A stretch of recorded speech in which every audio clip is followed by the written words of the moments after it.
Months out. My name is Olivia Robinson and I've just walked across the length of the UK, that's 1,000 miles, from the bottom of England to the top of Scotland.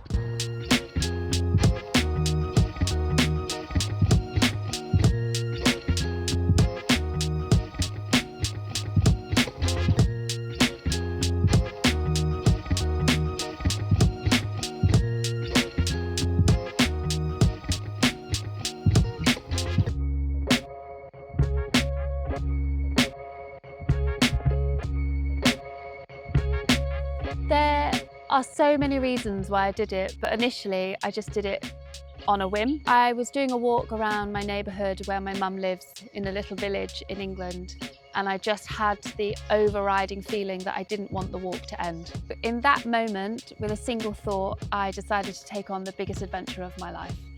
And it was only really once I started walking that I understood why I actually went about doing this 3-month-long walk. All right, day one, feeling quite emotional. We'll try not to cry, but I'm quite proud that I've got to this point. Yeah, let's go. The first day I was really emotional. I couldn't quite believe what I was about to undertake. And I think I was just exhausted from the planning, the stress, the anxiety of the unknown. I've never done anything like this. I literally just had an idea, and day one, I was about 10 minutes in and I realised that I didn't know how to read a map. And I thought, well, I'm here now, so I'm going to have to figure it out. And I think that's how I approach life. I don't know all the answers and I don't overthink it, I don't overplan it. And more often than not, I've got no idea how I'm going to get to the end, but I just start and I work it out as I go. And I think that's the best way to approach life. So 2 hours in, really starting to feel the weight of my pack. I'll just keep walking. And it took a couple of days to get into the flow of being okay with just walking every day and to let go of some of those restraints of everyday life. I actually had nothing to worry about. I just needed to put one foot in front of the other and enjoy the journey. The first major challenge came on day 3, and that was getting lost in what I call a bramble forest. This morning has been a really frustrating process of trying to find a footpath where there is none.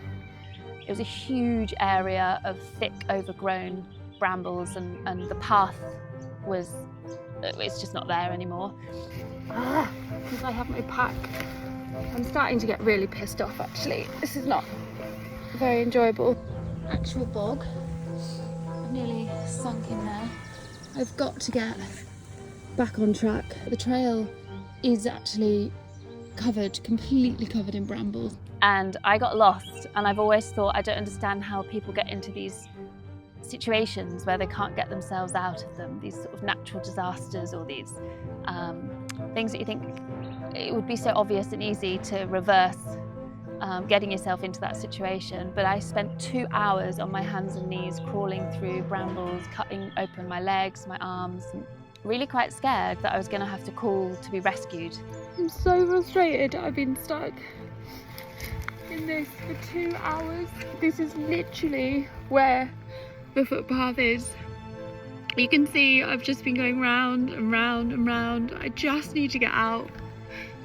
And I fell down into a ditch, and that I lost things off my pack, and yeah, I was in a maze of brambles and it was horrific. I'm just cutting myself, and I ironically cannot see the wood through the trees. I'm so frustrated. I mean, obviously I got out after 2 hours and I just had to keep going, and that whole experience made me just think, well, I can't sit still. When there's a problem, the best solution is motion, is action. You have to do something. So another challenge was nearly being taken out by 40 young bulls. I was walking through a field and I heard them before I saw them, and then they came running and circling me and then running at me. They sort of stormed across the field. Oh my god, I'm actually shitting myself. I hope they're just being really friendly. I've got to make a run for it. And I know that bulls in particular, but all cows are actually very dangerous and people get killed by cows. Oh, stupid. I know cows are sort of domesticated, but you just don't know how they're going to react, especially young ones. And then there was another day where there was a weather warning across the whole of the UK, and it actually made the news in Australia. I had some friends from Australia say, "You're not walking today, are you?" I was just thinking about how this morning a couple of people, probably out of kindness and support, were saying, why don't you just leave it, Liv? Or why don't you change your route or have a rest day? Well, to me that's an absolute non-negotiable. It didn't even occur to me to change my plans, because if you cut corners, then you get into bad habits of taking the easier option, and that's not what this is about. And I was literally dodging debris, bits of bark, leaves, bits of tree, the branches were falling down, the water was coming off the lock. It's actually quite fun, as long as I don't get hit by a tree. And I walked in that for 8.5 hours, and it was raining and it was crazy mad winds.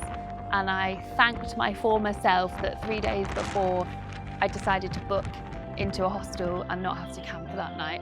But I got a tick very close to my eye, and I then woke up with a very swollen eye, followed by feeling really unwell for a couple of weeks.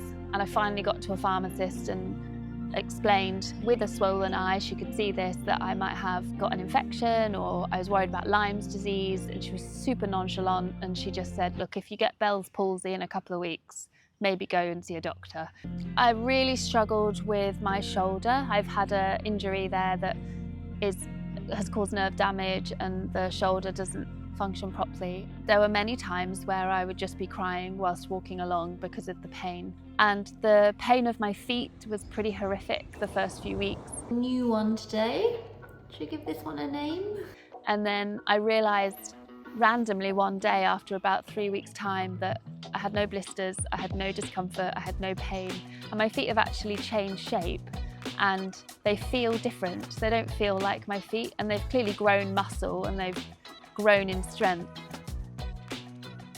There was a lot of working out along the way, and even contacting cricket clubs or places I was going to stay, or booking into a hostel or a campsite a few hours before I needed to put my head down for the night. And I'm so grateful for my girlfriend Amy, who put in so much work behind the scenes. She single-handedly plotted my route every day and put that to my GPS. And she contacted most of the cricket clubs that I stayed at and found accommodation options each night. So I raised money for Chance to Shine, which is a major cricket charity in the UK, and they work with disadvantaged kids. I wanted to give back to the sport that had given me so much, and Chance to Shine was an opportunity to raise money for the next generation in cricket. I was playing county cricket, and then I became unwell with anorexia and attempts on my life. And one of the main reasons to recover from anorexia and a reason to get better was to get back to playing sport and getting back to playing cricket. So I thought it'd be really awesome to tie this challenge in with connecting back with the community that helped save my life, but also celebrate sport in general, and on a practical level, having somewhere to stay each night and to be able to meet people at the end of my day. So I stayed at over 50 cricket clubs along my walk, and that meant I could connect in with the community, I could join in with training sessions, I could watch matches, but I also meant I could charge my phone, I could get water, and I could have a roof over my head. And even though every day I was giving back to a cricket charity, I felt that I was gaining from the cricket community the whole length of the UK, because they kept giving in kindness, whether it's a free meal, whether it was a roof over my head, whether it made me feel less lonely for that day, made loads of friends. The kindness that I received along the way was absolutely extraordinary. Battles with anorexia and attempts on my life. So I wanted to raise some money for Chance to Shine, because for me, cricket was literally one of the only reasons that I wanted to recover. I had no other reason to live back then. So the community of cricket gave me a sense of belonging, it gave me a sense of purpose, a sense of self-worth, because I felt I could be part of a team and give something. Oh my gosh, I learnt so much along the journey about myself, but also about humanity at large. I've always felt like I'm a failure, and I've always struggled with a sense of self-worth. And part of doing this walk was to learn to love myself and feel proud of myself when I crossed the finish line. And I learned pretty early on that actually I was already a version of myself that I could love and accept, and I've already accomplished more than I probably thought I would at one point in time. And along the way, day after day, I started to love myself a little bit more. I've also learned just how kind people can be. Generally, people want to help. I was just overwhelmed with the kindness that I received along the way, and I felt like people went out of their way to be of support, and that's a real human nature trait that I hadn't really realised before, that people just want to help. I learned that you can move on from your past, and personally I had a lot of trauma and challenges in my teenage years, and every time I had gone back to the UK before doing this walk, I really struggled to connect to the land, connect to the country. It had too many negative connotations, and I could rewrite the narrative of my relationship with the whole of the UK. And I learned that I can reconnect with trauma in a positive way. Beautiful memory was when I went to Endon Cricket Club, and about 50 female cricketers, most of whom had never played cricket before, welcomed me like I was a family member, and they embraced me with love and support, and they put a charity match on, and I think I cried the whole evening. I, like I'm sure lots of people, take life, or was taking life, way too seriously, and was getting really stressed over stuff that didn't really matter.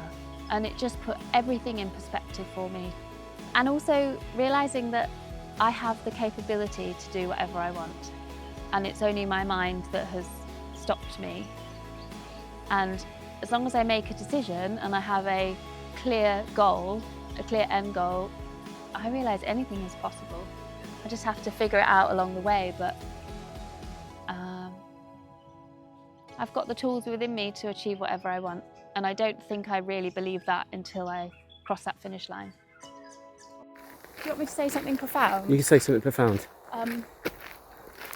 Eat your breakfast, Yeah. and be nice to everyone that you meet along the way. What's the point?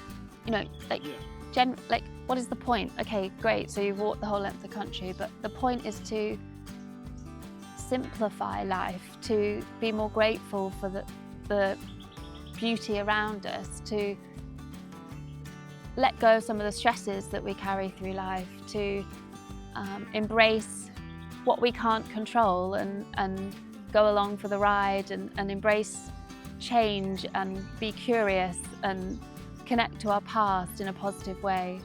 I just think we can complicate life, and actually going for a long walk can be so beneficial to help disconnect, but help to give our mind space and clarity and put things in perspective.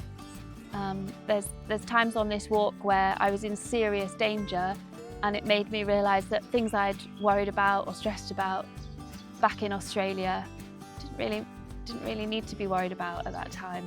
And it just made me grateful for the simple things, like a body that works, and having health, and having people that love me and care about me, who checked in each day at the end of my walk, or having eyes that can see the absolute stunning beauty of the landscape, or having the financial ability to take 3 months out of my life. And it just put things in perspective, and I'm much calmer, I'm much more content, I'm much more grateful for smaller things having done the walk.